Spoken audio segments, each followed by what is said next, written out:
ام لهم شرکاء شرعوا لهم من الدین ما لم یعلم به اللہ۔ صدق اللہ العظیم۔ سامعین محترم اور معزز ساتھیوں، ربیع الاول کا مہینہ چل رہا ہے، اور اس سے پہلے میں نے نبی صلی اللہ علیہ وسلم کی پیدائش کا ذکر فرمایا۔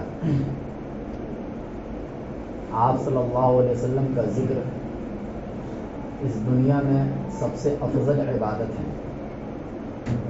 نبی کا ذکر سب سے افضل عبادت ہے، اور نبی کی ایک ایک چیز کا ذکر بھی عبادت ہے۔ نبی کے ہنسنے کا ذکر کرنا، نبی کے بولنے کا ذکر کرنا، نبی کے سونے کا ذکر کرنا، یہ سب عبادت ہے، اور ہماری اور آپ کی عبادتوں سے بہتر عبادت ہے۔ تو اسی طرح نبی کی پیدائش کے بارے میں کچھ تذکرہ فرمانا، کب پیدا ہوئے، کس دن پیدا ہوئے، کس تاریخ میں پیدا ہوئے، یہ بھی کیا ہے؟ عبادت ہے۔ تو بہت سی باتیں تو میں نے ذکر کر دیا تھا، اس میں سے ایک بات یہ کہ اللہ کے نبی صلی اللہ علیہ وسلم کس وقت میں پیدا ہوئے، تاریخ کا ذکر کر دیا تھا، دن کا ذکر کر دیا تھا، سال کا ذکر کر دیا تھا، وقت رہ گیا تھا۔ تو جو صحیح بات ہے وہ یہ کہ اللہ کے نبی صلی اللہ علیہ وسلم صبح صادق کے وقت پیدا ہوئے تھے۔ جیسے دن کا آغاز ہو رہا ہے پیر کے دن کا، اس آغاز میں ہی اللہ کے نبی صلی اللہ علیہ وسلم پیدا ہو رہے ہیں۔ اور کس جگہ میں پیدا ہوئے؟ تو شعب بنی ہاشم، یعنی بنو ہاشم کا جو خاندان تھا، اس میں دادا عبد المطلب کے گھر سے لگا ہوا ایک گھر تھا، اس میں نبی صلی اللہ علیہ وسلم کی پیدائش ہوئی۔ وہ گھر بعد میں دادا عبد المطلب نے اپنے ایک بھتیجے عقیل بن ابی طالب کو دے دیا، جو حضرت علی کے بھائی تھے۔ اب وہ گھر انہوں نے حجاج بن یوسف کے بھائی محمد بن یوسف کو بیچ دیا۔ اب محمد بن یوسف نے اس گھر کو اپنے ایک محل میں شامل کر لیا، وہیں پر اپنا ایک محل بنایا اس زمانے میں۔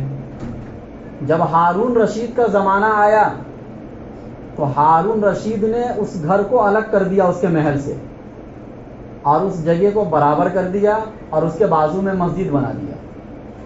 پھر کچھ زمانہ گزرنے کے بعد آج کل جو وہ جگہ ہے جہاں پر نبی صلی اللہ علیہ وسلم کی پیدائش ہوئی ہے، وہ جگہ آج لائبریری ہے، یعنی کتابوں کا گھر، اور لوگ جاتے ہیں اور وہاں زیارت کرتے ہیں۔ اللہ تعالی ہم لوگوں کو بھی توفیق دے کہ ہم اس جگہ کی زیارت کریں۔ تو بہرحال آج اس جگہ پر لائبریری ہے۔ ماحول کے اعتبار سے، حالات کے اعتبار سے ہر زمانے میں ہر چیز بنتا گیا وہاں پر۔ اب اس کے بعد جو اصل چیز یہ سمجھنا ہے کہ اللہ کے نبی صلی اللہ علیہ وسلم دنیا میں آئے، آپ کا آنا رحمت ہے۔ آپ کے آنے پر جو خوش نہ ہو وہ مومن نہیں، وہ مومن نہیں۔ اس لیے کہ آپ کے آنے کا تذکرہ خود اللہ قرآن میں فرما رہے ہیں، اور دنیا میں نبی کے آنے پر اللہ یہ کہہ رہے کہ یہ میرا سب سے بڑا احسان ہے اس امت پر۔ تو یہ تو ہمارے ایمان کا حصہ ہے کہ نبی اس دنیا میں آئے اور ہم خوش ہوں، اور پوری امت خوش ہے۔ خوش ہونا الگ چیز ہے، لیکن اللہ کے نبی صلی اللہ علیہ وسلم کی یہ تعلیم نہیں ہے کہ جس تاریخ میں میں پیدا ہوا، اولاً تو تاریخ میں یہ اختلاف ہے، لیکن یہ حکم بھی نہیں کہ جس تاریخ میں میں پیدا ہوا اس تاریخ کو کوئی خاص دن بناؤ۔ ایسا نہ قرآن میں حکم ہے، نہ حدیث میں حکم ملتا، اور نہ صحابہ کی زندگی میں ایسا کوئی حکم ملتا، اور نہ ائمہ مجتہدین جو امت کے بڑے بڑے ائمہ گزرے ان کی کتابوں میں اس کا ذکر ملتا، اور نہ بزرگان اولیاء دین جو ہمارے بزرگ گزرے ہیں ان لوگوں کی تعلیمات میں بھی اس چیز کا حکم نہیں ملتا ہے۔ اللہ کے نبی صلی اللہ علیہ وسلم ایک حدیث میں فرماتے، ابو داؤد کی حدیث ہے، کہ جب اللہ کے نبی مدینے گئے تو مدینے میں دیکھا کہ وہ لوگ 2 دن ایسا مناتے ہیں جس میں کھیل کود کرتے ہیں. تو اللہ کے نبی نے ان سے سوال کیا کہ یہ ماہادان یومان، یہ 2 دن کون سا دن ہے؟ تو صحابہ نے فرمایا کہ زمانہ جاہلیت میں بھی ہم اس دن کھیل کود کرتے تھے، آج بھی اسی طریقے سے مناتے ہیں. اللہ کے نبی صلی اللہ علیہ وسلم نے فرمایا کہ نہیں، ان اللہ قد ابدلکم بہما خیرا منہما، اللہ نے تمہیں 2 دن اس کے بدلے دیے جو اس سے بہتر ہے. اللہ نے 2 دن تم کو اس کے بدلے دیے جو اس سے بہتر ہے. وہ 2 دن کون ہیں؟ یوم الفطری و یوم النحری. ایک تو رمضان کے بعد جو عید مناتے ہیں، اور ایک 10 ذی الحجہ کو جو ہم بقرعید مناتے ہیں. اللہ کے نبی نے اس حدیث میں صراحت کے ساتھ یہ فرما دیا کہ مسلمانوں کی یہ 2 عید ہیں.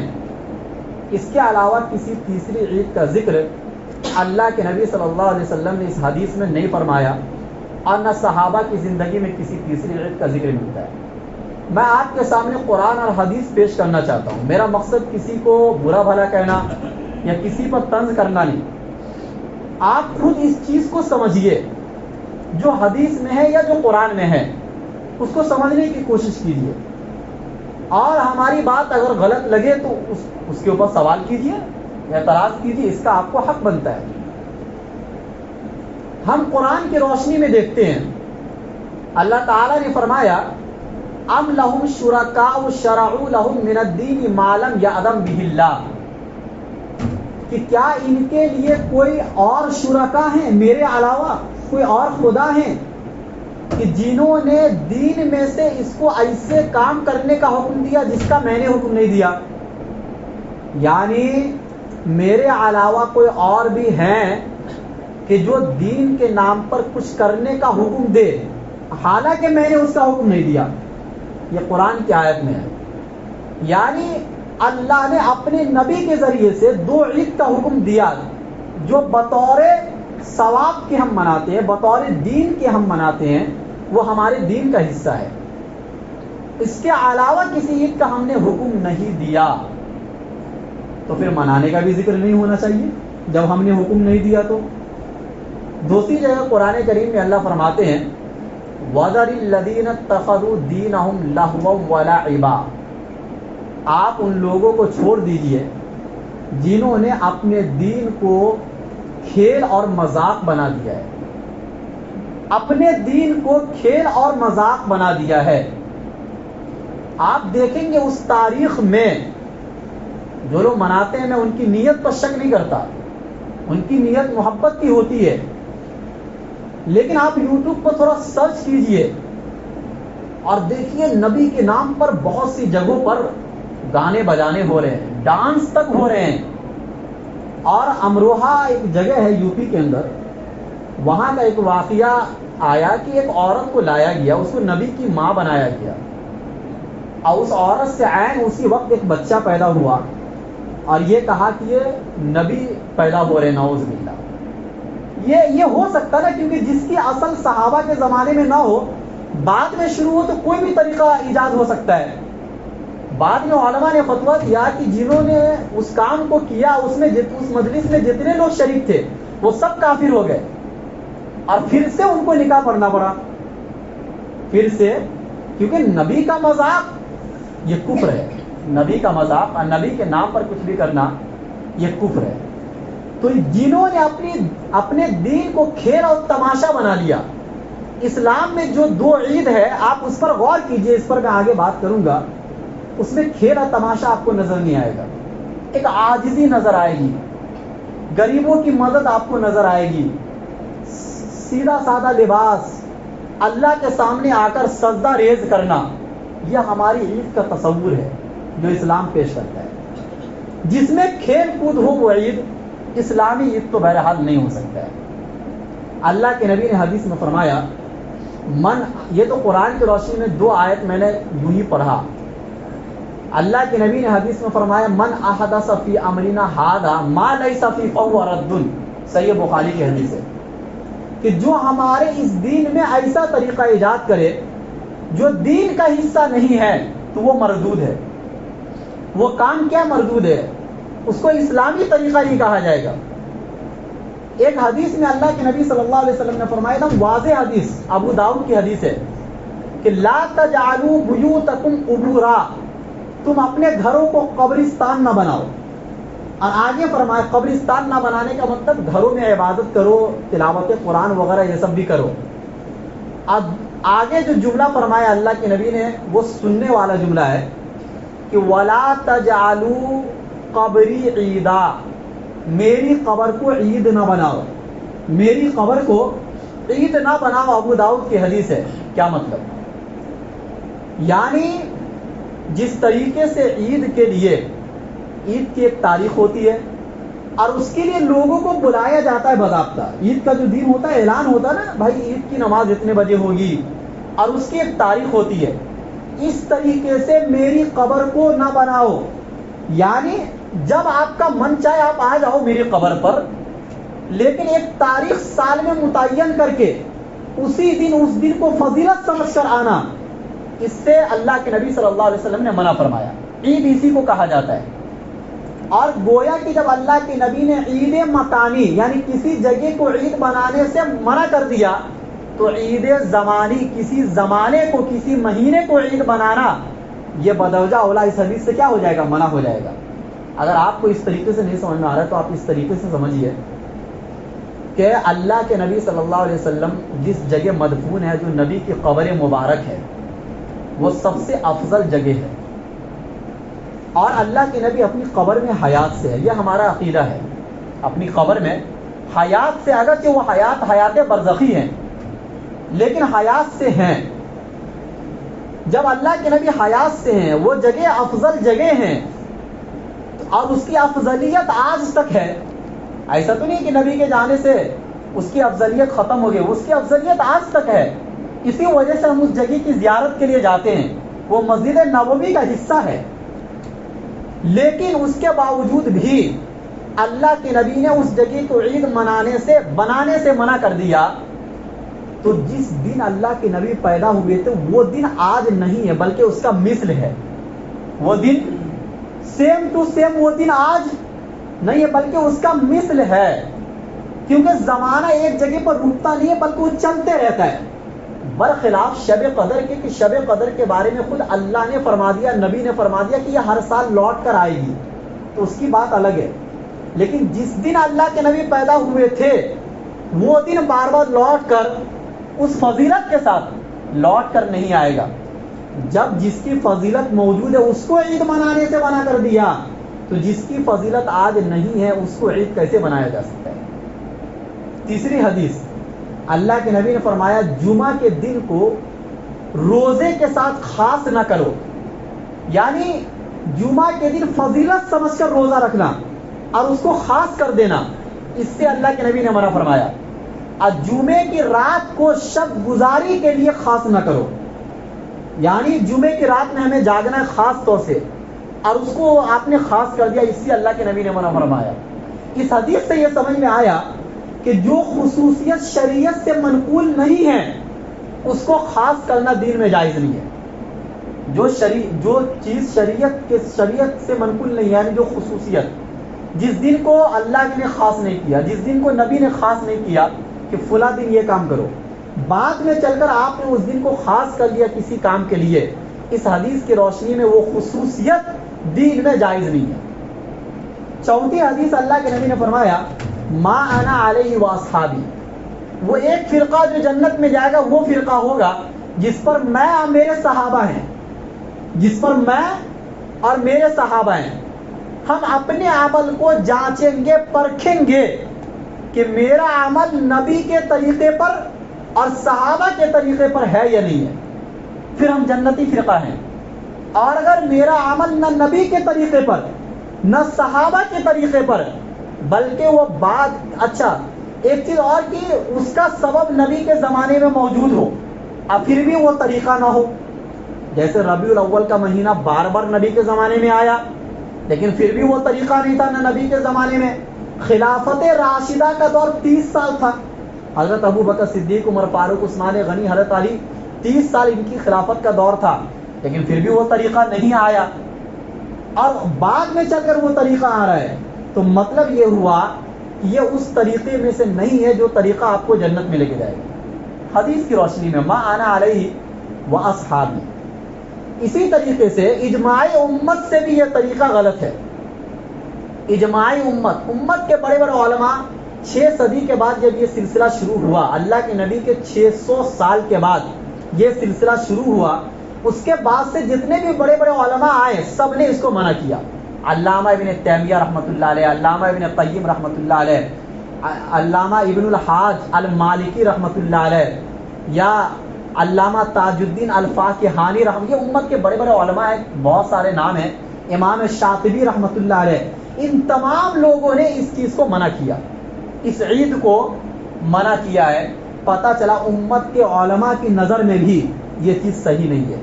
یہ وہ علماء تھے جب یہ اختلاف جو ہمارا آج ہے، ان اختلاف کے پیدا ہونے سے پہلے کے علماء ہیں یہ لوگ، آج کے علماء نہیں، کسی ایک فرقے کے علماء نہیں، بلکہ سارے فرقے کے لوگ اس کو امت کے بڑے مانتے ہیں، میں ان کی بات کر رہا ہوں۔ اور اگر عقل کی نظر میں بھی آپ دیکھیے، 4 دلیلیں ہوتی ہیں نا، قرآن، حدیث، اجماع امت اور قیاس، اگر عقل کی نظر میں بھی ہم دیکھتے ہیں تو بھی غلط ہے، اس لیے کہ جو عید ہیں، جو ہماری 2 عیدیں ہیں سال میں، اس کے احکام آپ کو حدیث میں اور مسائل کی کتابوں میں مل جائیں گے۔ اس کے احکام یعنی اس دن نیا کپڑا پہننا، خوشبو لگانا، نہا دھو کر مسجد میں آنا، یہ سارے احکام آپ کو کتابوں میں مل جائیں گے، لیکن اس تیسری عید کے احکام کسی کتاب میں آپ کو نہیں ملیں گے۔ کسی بھی کتاب کے اندر آپ کو اس دن کے کیا احکام ہیں یہ نہیں ملیں گے۔ پتہ چلا اصل وہی 2 عید ہے، یہ تیسری کوئی عید نہیں ہے۔ نمبر 2، یہ پہلی عقلی دلیل۔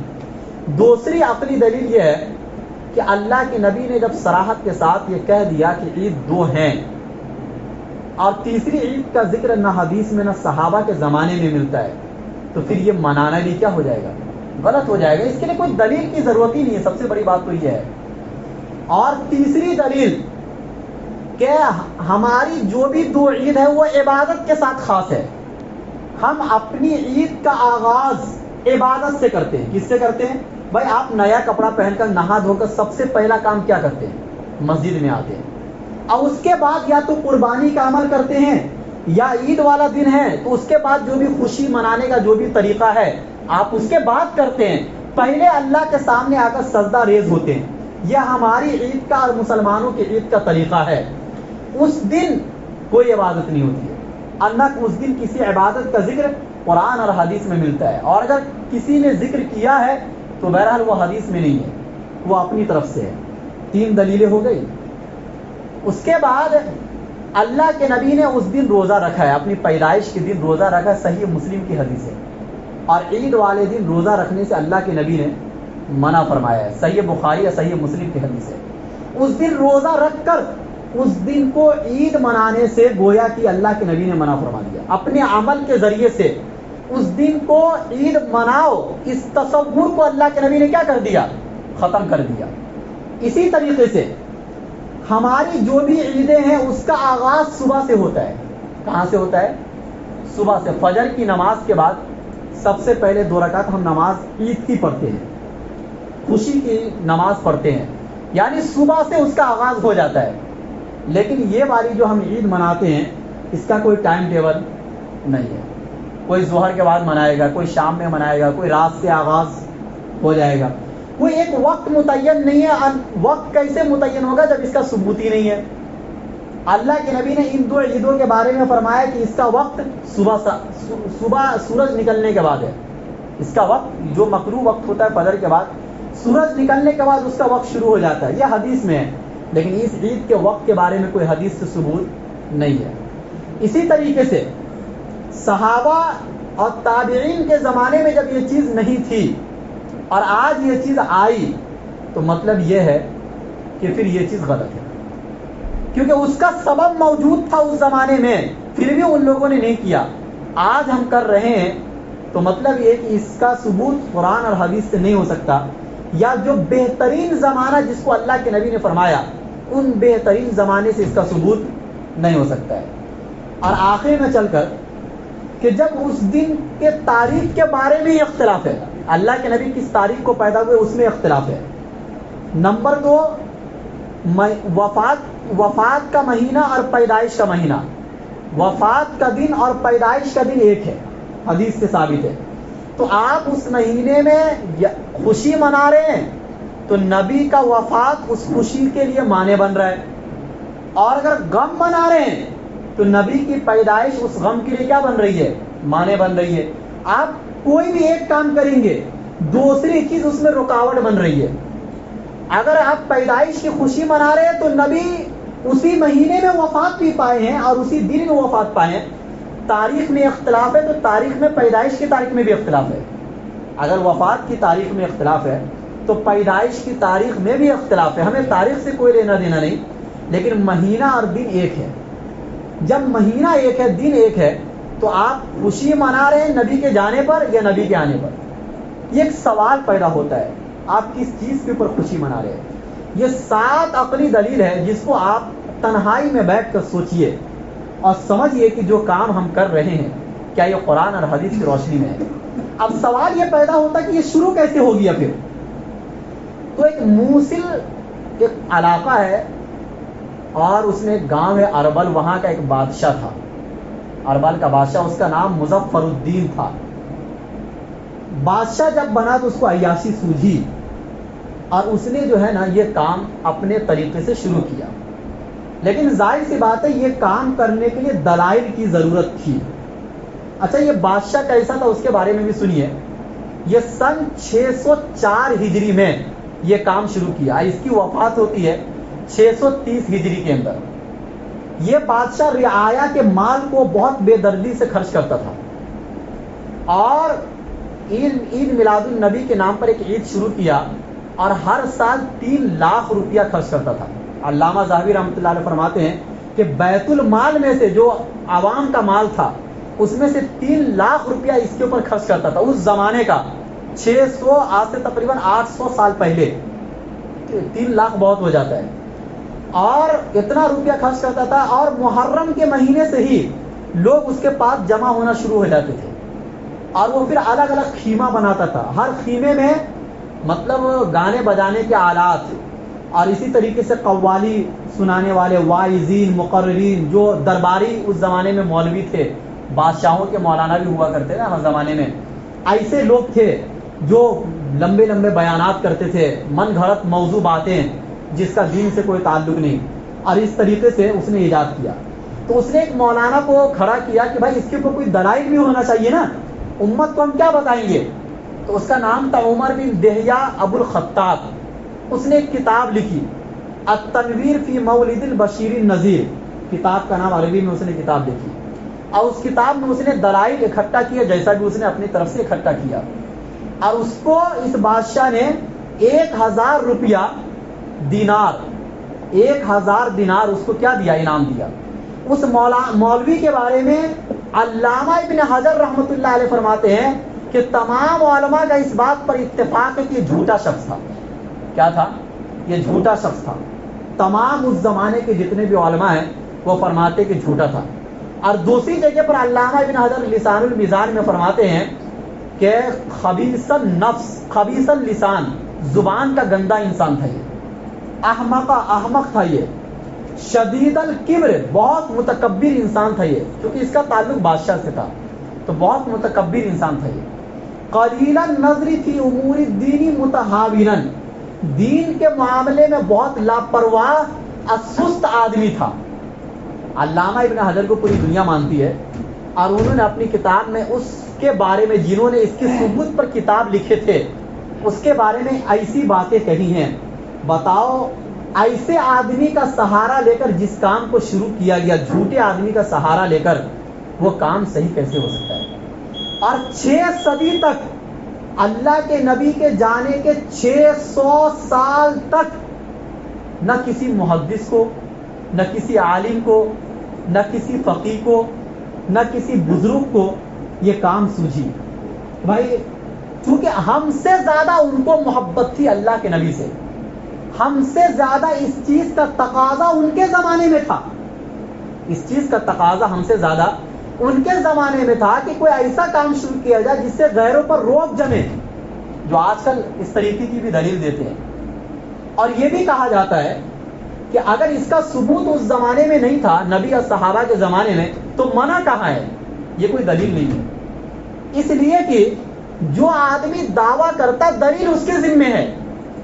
میں نے یہ دعویٰ کیا کہ بھائی فلاں آدمی نے میرا 1000 روپیہ لیا ہے بطور قرض، نہیں دے رہا ہے، وہ سامنے والا انکار کر رہا، میں دعویٰ کر رہا ہوں.